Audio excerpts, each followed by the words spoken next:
오늘은 사랑의 짝을 찾으러 오신 예수님이란 제목으로 우리 하나님 말씀 다 함께 상고해 보는 시간을 갖도록 하겠습니다. 하나님께서 식물은 동물을 위해서, 그리고 식물과 동물은 사람을 위해서 창조하셨습니다. 사람에게 바다의 고기와 공중의 새와 땅에 움직이는 모든 생물을 다스리라고 하신 것은 식물이나 동물이 다 사람을 위해서 존재하기 때문입니다.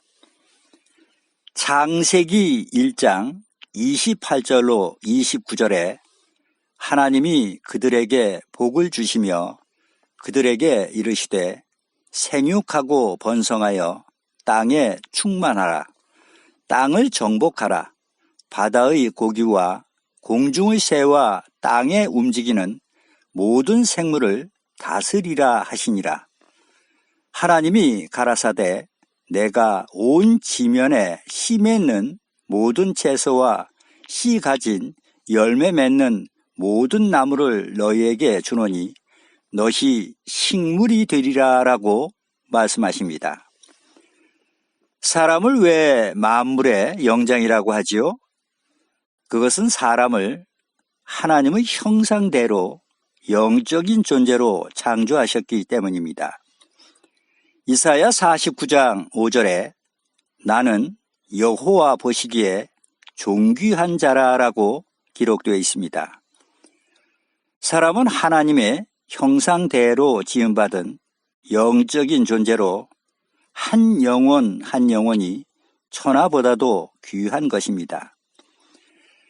영적인 존재라는 것은 하나님처럼 신령한 존재이고 하나님처럼 영원히 살 수 있을 뿐만 아니라 하나님을 닮은 사랑의 짝이란 뜻입니다.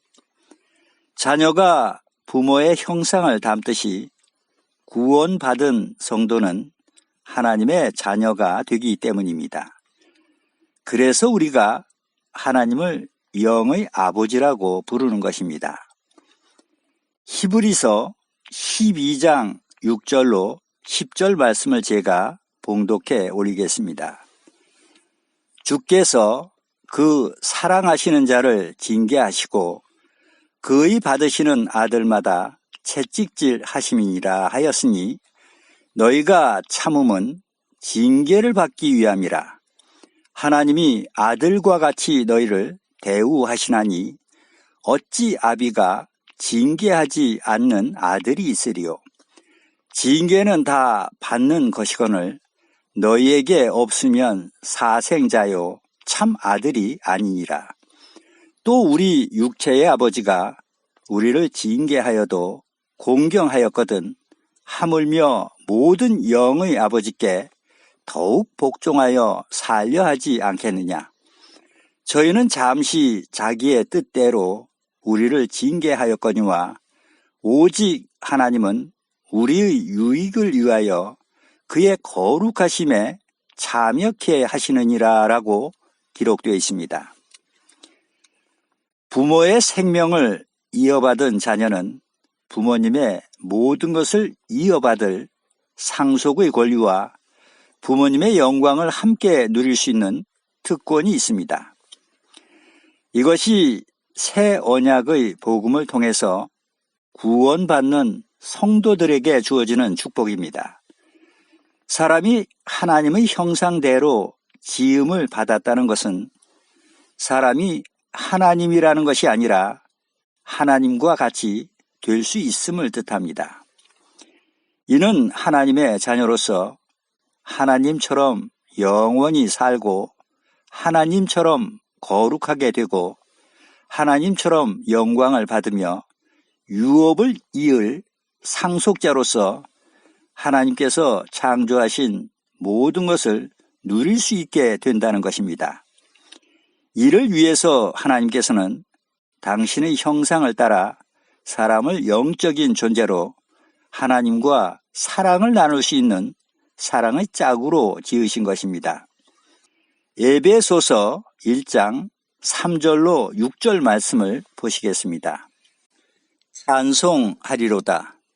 하나님 곧 우리 주 예수 그리스도의 아버지께서 그리스도 안에서 하늘에 속한 모든 신령한 복으로 우리에게 복 주시되 곧 창세 전에 그리스도 안에서 우리를 택하사 우리로 사랑 안에서 그 앞에 거룩하고 흠이 없게 하시려고 그 기쁘신 뜻대로 우리를 예정하사 예수 그리스도로 말미암아 자기의 아들들이 되게 하셨으니 이는 그의 사랑하시는 자 안에서 우리에게 거저 주시는 바 그의 은혜의 영광을 찬미하게 하려는 것이라 라고 기록되어 있습니다.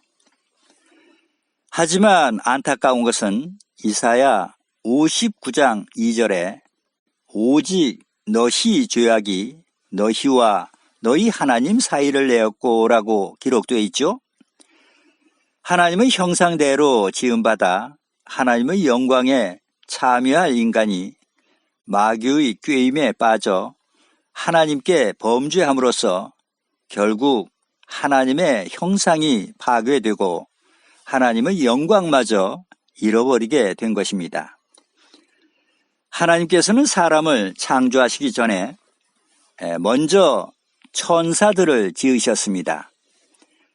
그런데 하늘의 그 수많은 천사들 중에 특별히 아름답게 지음받은 루시퍼라는 천사가 있었습니다. 바로 이 루시퍼가 너무도 아름답고 영화로운 나머지 그만 교만에 빠져 자신도 하나님과 같이 되고자 천사들 가운데 3분의 1을 미혹해 하늘에서 반란을 일으키다 실패해 쫓겨나는 사건이 있었습니다. 이 범죄한 천사가 바로 마귀이고 사탄이라고 하는 하나님의 대적자입니다. 요한계시록 12장 7절로 9절 말씀을 보시겠습니다. 하늘에 전쟁이 있으니 미가엘과 그의 사자들이 용으로 더불어 싸울세 용과 그의 사자들도 싸우나 이기지 못하여 다시 하늘에서 저희의 있을 곳을 얻지 못한지라. 큰 용이 내어 쫓기니 옛뱀 곧 마귀라고도 하고 사단이라고도 하는 온 천하를 꾀는 자라. 땅으로 내어 쫓기니 그의 사자들도 저와 함께 내어 쫓기니라 라고 기록되어 있습니다. 옛날에는 종 또는 노예라는 신분제도가 있었죠. 종이나 노예는 자유가 보장되어 있지 않았습니다. 아무리 노력을 하고 뼈가 부서져라 일을 해도 자기의 지분이 있는 것도 아니고 그렇다고 주인의 상속자가 되는 것도 아니었습니다. 주인과 대등한 자리에 앉는다는 것은 감히 상상도 할 수 없는 일이었습니다. 주인의 상속자, 곧 유업을 이을 후계자가 되기 위해서는 그 집안의 아들로 태어나야 합니다. 그 집안의 혈통으로 태어나면 그 사람이 잘났건 못났건 상관없이 그는 그 집안의 모든 것을 누릴 수 있고 상속을 받을 수 있는 권리가 주어집니다. 갈라디아서 4장 6절로 7절 말씀입니다. 너희가 아들인 고로 하나님이 그 아들의 영을 우리 마음 가운데 보내사 아바 아버지라 부르게 하셨느니라. 그러므로 내가 이후로는 종이 아니요 아들이니 아들이면 하나님으로 말미암아 유업을 이을 자니라 라고 기록되어 있습니다. 영적으로 유업을 이을 아들은 새 언약의 복음을 믿고 유월절 어린 양의 실체가 되시는 그리스도의 살과 피로 죄사함을 받아 구원을 얻은 성도들이고, 종은 새 언약이 아닌 다른 복음을 쫓아 구원을 받지 못하고 멸망으로 들어갈 자들을 뜻합니다. 그리고 구원받은 그리스도인이란 하나님의 혈통을 이어받은 하나님의 후사로 하늘나라의 유업을 이을 자라는 뜻입니다. 그러기에 예수님께서도 요한복음 1장 12절로 13절에 영접하는 자, 곧 그 이름을 믿는 자들에게는 하나님의 자녀가 되는 권세를 주셨으니 이는 혈통으로나 육정으로나 사람의 뜻으로 나지 아니하고 오직 하나님께로서 난 자들이니라 라고 말씀하신 것입니다. 로마서 8장 14절로 17절까지 말씀을 보시겠습니다. 무릇 하나님의 영으로 인도함을 받은 그들은 곧 하나님의 아들이라. 너희는 다시 무서워하는 종의 영을 받지 아니하였고 양자의 영을 받았으므로 아바 아버지라 부르짖느니라. 성령이 친히 우리 영으로 더불어 우리가 하나님의 자녀인 것을 증거하시나니 자녀이면 또한 후사 곧 하나님의 후사요 그리스도와 함께한 후사니 우리가 그와 함께 영광을 받기 위하여 고난도 함께 받아야 될 것이니라 라고 기록되어 있습니다. 그리고 창세기 1장 27절에 하나님이 자기 형상 곧 하나님의 형상대로 사람을 창조하시되 남자와 여자를 창조하시고라고 기록되어 있죠. 여기서 남자와 여자 곧 아담과 하와는 신랑과 신부의 관계로 신부는 남편인 아담과 대등한 위치에서 아담이 누리는 모든 권세와 영광을 함께 누릴 수 있는 자격을 갖게 됩니다. 이는 마치 신랑이 왕일 때에 신부는 왕비라는 위치에 대통령일 경우에는 영부인으로 불리며 특별한 위치에 오르는 것과도 같은 것입니다. 그런데 성경에서 아담은 하나님의 본체이고 형상이신 그리스도를 표상하고 신부인 하와는 구원받은 성도들을 표상하고 있습니다. 이는 구원받은 성도가 곧 그리스도의 신부로서 그리스도와 함께 영광을 받을 자라는 뜻입니다.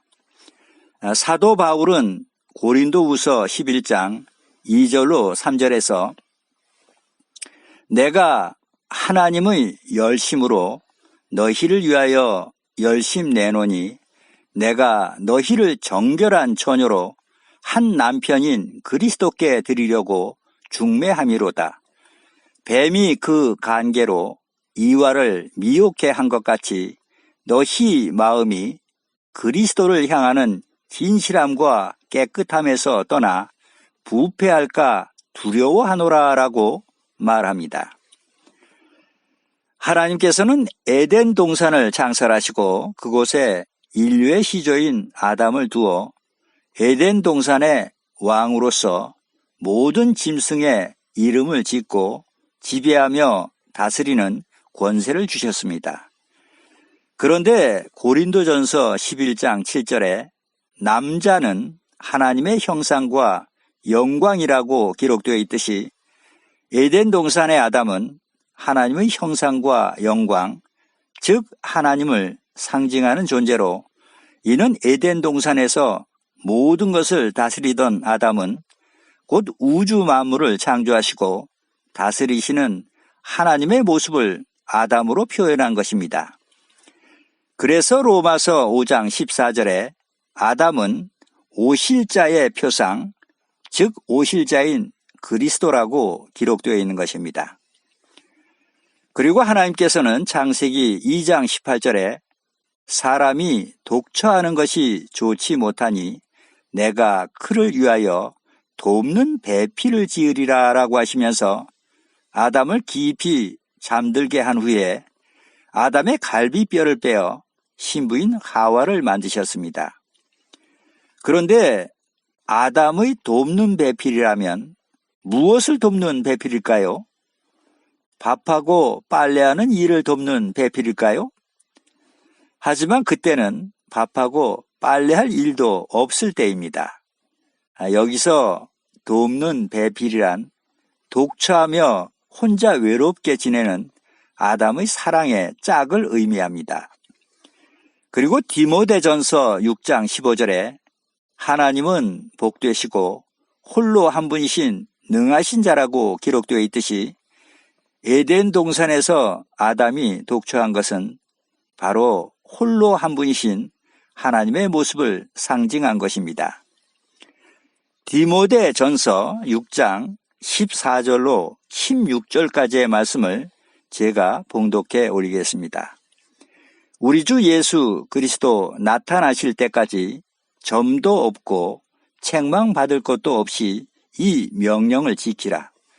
기약이 이르면 하나님이 그의 나타나심을 보이시리니 하나님은 복되시고 홀로 한 분이신 능하신 자이며 만왕의 왕이시며 만주의 주시오. 오직 그에게만 죽지 아니함이 있고 가까이 가지 못할 빛에 거하시고 아무 사람도 보지 못하였고 또 볼 수 없는 자신이 그에게 존귀와 영원한 능력을 돌릴지어다. 아멘. 이라고 기록되어 있습니다. 사람에게는 사랑의 짝, 즉 사랑의 대상을 필요로 합니다. 세상에 온갖 것을 다 가지고 있다 하더라도 자신을 사랑해 줄 사람과 자기가 사랑할 상대가 없다면 그 사람이 과연 행복하다 할 수 있을까요? 사람은 사랑의 짝이 있을 때 비로소 행복해질 수 있습니다. 에덴 동산에서 사랑의 짝이 없이 외롭게 독처하는 아담의 모습은 홀로 한 분이신 하나님을 상징하듯이 하나님께서는 사랑의 짝, 곧 하나님과 같이 높고 큰 영광을 함께 누릴 사랑의 대상이 필요하셨습니다. 그래서 하나님의 사랑의 짝으로 사람을 창조하신 것입니다. 여자인 하와가 남자인 아담의 돕는 배필이라는 것은 사랑의 짝을 뜻하는 것으로 이는 하나님의 사랑의 짝으로 창조하신 사람의 모습을 가리키는 것입니다. 하나님께서 여자인 하와를 만들 때 아담의 갈비뼈를 뽑아 지으신 것은 하나님의 본체이신 예수님께서 사랑의 형상으로 오셔서 아담이 피 흘려 갈비뼈를 뽑았듯이 예수님께서도 피 흘려 희생하시고 고난 받으심으로 우리를 구원하실 것을 의미합니다. 하나님의 영광의 광채이시고 그 본체의 형상이신 근본 하나님께서 왜 인간의 모습으로 이 땅까지 오셨겠습니까? 그것이 바로 사랑의 짝을 찾기 위해서 오신 것입니다. 하나님께서는 당신과 함께 영원한 영광을 함께 누리고자 사람을 창조하셨지만 우리가 그 영광을 얻기 위해서는 반드시 거쳐야 하는 시험이 있습니다. 그것은 하나님처럼 되려다 쫓겨난 마귀의 시험을 이기는 것입니다. 그런데 안타까운 것은 그 첫 번째 시험에 인간은 실패했습니다. 생사가 달린 하나님의 계명을 아담은 너무도 쉽게 깨뜨리고 말았습니다.